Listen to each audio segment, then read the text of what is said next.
Hey everybody, Nightmare on Kelp Street here. If you're returning to the channel, welcome back. If you're new to the channel, thank you for clicking for whatever reason you found in your heart today to do that.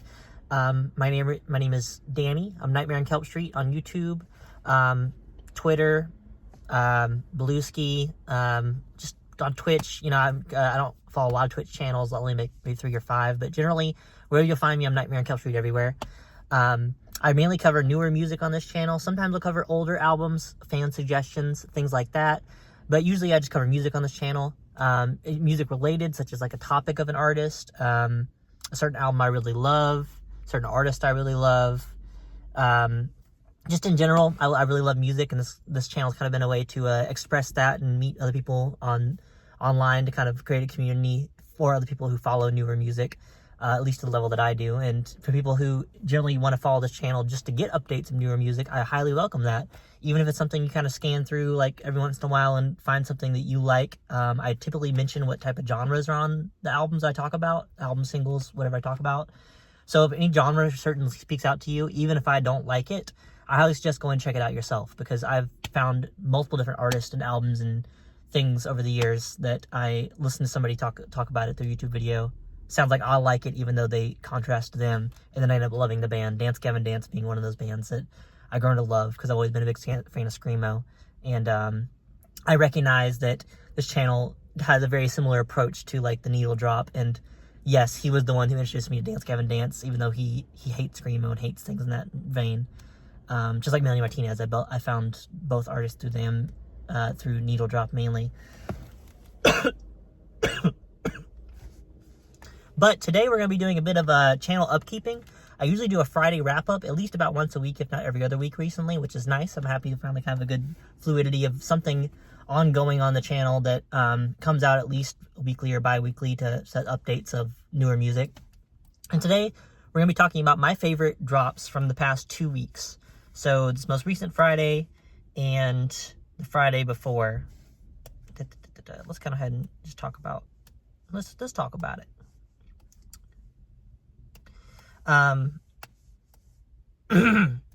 So November 1st and October 25th are going to be the 2 Fridays that I missed these past 2 weeks of new music. And why I specifically cover Friday releases, if you're curious, whether new or old to the channel, you don't really know why.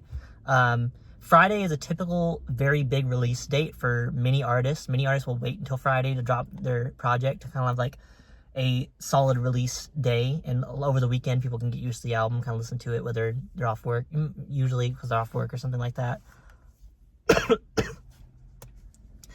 But I'm gonna have a bit of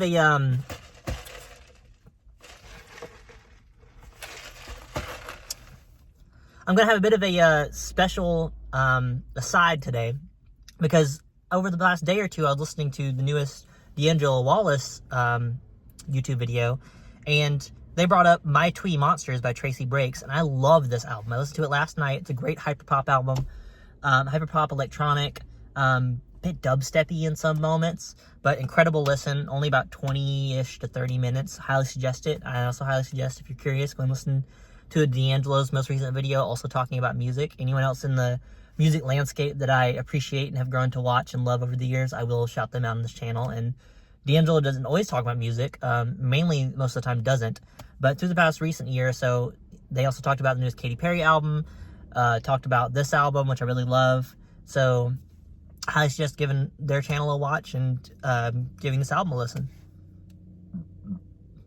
And with that, next we're going to be going into the Friday drops. We're going to get into the meat of everything. My favorite album out of these past 2 weeks was Soccer Mommy's Evergreen.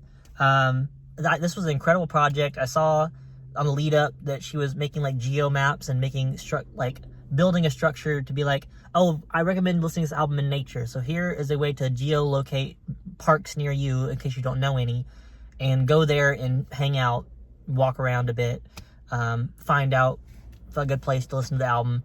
I did a good like 2-ish to 3.5 hour hike while I was listening to this album. I finished it before I finished the hike. Me and my fiance Jenny, me and my wife Jenny, we finished the album together on our hike, and it was really great. It was a really good soothing listen. I'm excited to go a second listen to it. it was really nice. It was very soothing, very calming listen. Might listen to it later today just because I'm having a bit of an anxious day, admittedly. But so far, so good. Genre, I would say indie, rock, more vibey rock than like heavy rock, if that makes sense. There's a song, my favorite song on this track list would probably be Abigail, talking about this main singer's lesbian and sapphic love for Abigail in Stardew Valley, and like dating her and make a song an ode to her. I think that's really cute. And if you're a big video game person like I am, it's a really good callback to like Stardew Valley and how that's still been popular even over the years, even past the game's release, especially with a lot of other queer people. And Soccer Mommy is a queer artist, which is why it's also one of my tops. I mean, I'm always going to highlight and drift towards other queer artists than not. The second album I really liked on here was Annie Hamilton, Smell the Lightning. I just did a short on that today, so if you're seeing this video, you can also go watch a quickie review on the short, so I won't talk extensively about it. But it's a good short 30 to 40 minute album, very vibey, very indie throwback, analog type feel to it. Highly suggest giving that a listen. More singer-songwriter and a lot slower than the Soccer Mommy album, I would say. But still worth the payoff, I feel, when I got to the end of it. Yeah. The next album I've also covered in a short, just within the past week or so. Bravado+intimo by IDK. I do have a lot to say about this album, though, because this album, more than my short, because this album is like a duo concept album where it splits up, at least in 2 or 3 tracks, IDK and team samples older albums, clips, snippets of whatever, and puts together a story where at the very beginning of the album, he's like, this album is about the current artist, past, present, and future, possibly. And then at the end of the album, it cuts together the snippets of samples to be like, goodbye, hope to see you again, you know. It really creates a story of, each song has a B or an I next to them, and 1 or 2 have a B and I next to it.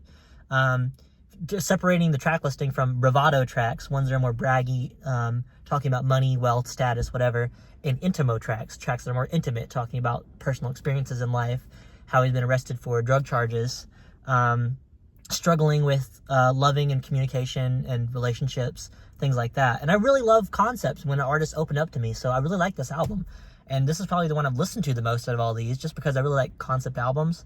Just not my favorite, just because I'm not a big bravado rap type person. Like, that's not the tracks I drift to most. That's why I've never been super into Jay-Z. That's why some of my favorite rappers now are people like Genesis Owusu, spelled like O-W-U-S-U, where he combines things like punk rock and rap and R&B and rap, and just really kind of creates different meshes of genres with it. See the song Black Dog of like a punk rap song.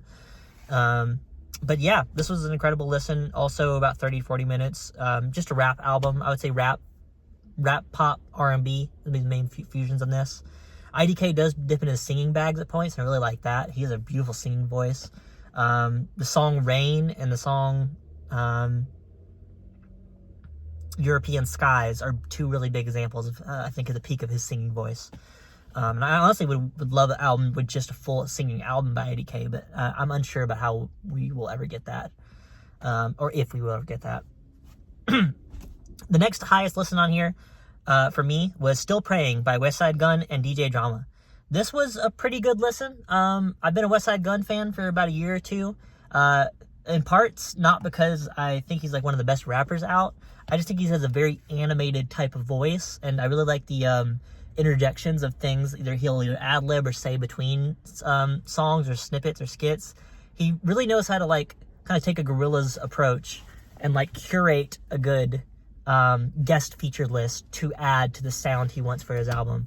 I will say the only reason why this one's so low is because even though it was a great listen, there was too many of the booms in this album. There was too many of them. Just too many like really noisy, abrasive, not keeping with the track type skits in it. And I'm not a big wrestling fan, so the first 2 or 3 songs where they're like, oh, weighing in it, da da da da, and like it's like very much setting up like a wrestling type theme. I'm just not a big wrestling fan. I'm not a very hyper masculine person. If you followed my channel or just off of vibes based alone looking at me, you can kind of tell. Like, I'm not a very love sports, love football, love WWE type person, so not loves MMA. So wrestling for me is just, any reference to wrestling. Sometimes I'll get it because I grew up around other guys that like wrestling, but otherwise, it's just not for me. But most of this track list is, I would say, at least about 20 to 30 minutes of it are really good. Some of Westside Gunn's best recent verses, even amidst the really noisy interjections. And I was surprised to hear DJ Drama was on this. I've been following DJ Drama for a while. And I think it's just a solid rap listen. I would say this is more like underground, more gritty, drug, abrasive type rap than compared to IDK. IDK gets close to there, but not nearly on the level like a Westside Gunn, or a Conway the Machine, who also shows up on this album. Next, we're going to be getting into the only two albums I didn't finish this past 2 Friday drops, and that would be starting with the first of the two, Lil Uzi Vert's Eternal Atake, Eternal Atake 2? Yes, Eternal Atake 2. I said Atake, but whatever. So, yeah, I heard 1. It was okay. I heard 2. Didn't finish it. By the time I hit the 3rd or 4th track, I could tell it wasn't for me. I know my little brother, Luke, has been to a Lil Uzi Vert concert, so hype for that. I think that's pretty cool. He sent me videos from it, and listening was pretty cool. It's just that, I don't know, like, Lil Uzi Vert coming out as non-binary as well. Of course, I was going to cover them eventually on this channel, but I don't like when other queer people have to put queerness down in a sense to make themselves look better. And that example will be in the Pink Tape, his last album. He had a line where he's like, "How can y'all say that Lil Uzi's gay? I fuck like 10 bitches a day." And I'm like, okay, I understand there's a lot of non-binary people out there who don't identify with the word queer or gay or don't consider themselves that way, but there's no reason to diminish other queer people because you're insecure about your own image. That's just ultimately what I feel this leads up to, is that I don't like it when I see especially other big high-profile queer people put down queerness in a way that diminishes all of us. And I'm, as a non-binary person who identifies as queer and queerness and as trans, I feel like, you don't need to do all that. You can identify with how you want, but not put down queerness in that process. And I guess nobody's really asked me before, but I can clarify in this type of video, like, since, like, kind of my own channel upkeeping anyways. When I say, like, I consider myself trans, but also non-binary, like, people could be like, how, if you consider people that are non-binary typically remove themselves from the binary of men, women, as a system, just a binary system to gender. And I'm like, well, I've grown up most of my life identifying and just being perceived as a man and as a boy when I was a child. So growing up, there is a very obvious transition I've had to do for both myself and my public life and my social life that people around me, family members, loved ones, has seen, either me growing out my hair or me dressing different or finally doing nails, makeup, whatever I feel when I feel more androgynous or feminine, compared to the majority of my life just being solely identified with man. And nowadays, even if someone genders me incorrectly and they say like, "Oh, thanks, ma'am," it feels a lot better than getting the masculine addressment I've got all my life. And I hope that makes a little bit of sense. If you stick around for this long anyways, I really appreciate you for sticking around for kind of a gender ramble. But I don't know, if there are any other non-binary people or genderqueer people who follow me, I really want to hear your comments about this, and how you feel about that, like, considering non-binary under the trans umbrella. I don't know how Lil Uzi Vert got me there, but, sometimes with a bit of a ramble, an artist could send me off into a bit of a side tangent. But, I got there originally because I was talking about, how you say Lil Uzi gay. Yeah, that line. I've already kind of said my take on that. The album itself wasn't interesting enough for me to keep me past the 3rd or 4th track mark. So we're going to move on to the last of these albums on Friday wrap-ups, which is the newest Freddie Gibbs album, You Only Die Once. And the once spelled with a number 1, then N-C-E. It was a weird spelling of it, weird framing of it. But this was a Halloween album that Freddie Gibbs dropped on October 31st. I might want to finish it by the end of the day. It's a pretty cool concept. I made it track 4 or 5. I like the concept of him, like, talking to himself in this devil voice, and he's like, oh yeah, give into the fame, give into the drugs, you know, like it feeds me. The more you sin, the more I grow, you know. And I was like, you know, it's a pretty cool idea for a Halloween album from a rapper. I don't hear a lot of rappers do a Halloween theme like that outside of Clipping, who I talked about recently. But I don't know. I think with both Freddie Gibbs and especially with Freddie Gibbs and the other artists like Kanye West and stuff like that, I feel like it reaches a threshold of too much misogyny on an album that I start tapping really fast. Because I'm like, oh, if most of the lines are going to be like, I'm going to fuck your bitch, I own your bitch, I hit your bitch, like things like that, it really just starts grating on me song by song to be like, it's like, I understand how some people can tune out enough to just go with the beat and be like, oh, the beat's nice against what he's saying so I can deal with it. But there are certain points I reach with an artist where I'm like, I can't ignore what he's saying and just act like I love this, even though I like a good concept album. I said that earlier in this type, you know, this little video. Even though I like a good concept album, if the concept is filled and rife with things that just make me feel gross, it's not gonna make me feel any less gross by the time I get to the end of it. So I didn't make it to the end of it. I might skip around on some tracks and finally just find my highlights. I do that sometimes with albums, but ultimately I didn't finish this one or the Lil Uzi Vert album. So the only ones I really suggest off this video would be, as a little wrap up here, My Twee Monsters by Tracey Breaks, hyperpop. Soccer Mommy, evergreen. Alt pop, indie pop, more singer-songwriter vibes. Annie Hamilton, Smell the Lightning, more analog rock, electronic. Slut Era is my biggest vibe. I love that one. Bravado+intimo, IDK, let's say R&B rap. Still Praying, Westside, Gunn, DJ Drama. Just straight kind of gritty underground rap. And then I didn't talk about the genres for the last two albums, so I would say Lil Uzi Vert is like rap, pop, electronic rap. There's some songs that get really bass heavy. I was trying to kind of hone in on what the vibe on that would be, but just generally rap, like pop rap. And then Freddie Gibbs would be more like that, like I'm the Don, I'm the Kingpin, I'm the boss type rap. Think all I was gonna say Big Sean, but that feels mean because Big Sean's worse. Drug rap, I would say like coke rap. Think Pusha T. Yeah, okay, that's closer. That's closer to what I was trying to get to. Think like Pusha T raps. So yeah, that's my Friday wrap-ups for the past 2 weeks. Let me know what you think about any of these albums if you've heard them. Let me know what you've been listening to in the past 2 or 3 weeks. New or old, if you mention it in comments, I'll cover it. I've never said this before on the channel, but if you make music, you're happily glad to drop it on the channel and I'll cover it and talk about it. I, of course, will be, you know, just straightforward and honest opinion about how I feel about it, so just come into it with that. But otherwise, thank you for sticking around so much. Anybody subscribed? If you're not subscribed, you made it all the way to the end of this video, highly suggest subscribing, leaving a like and comment. There's no rush to get these the day they come out. You know, you can stick in your watch later, get to it when you have something to listen to, use it as radio when you're driving.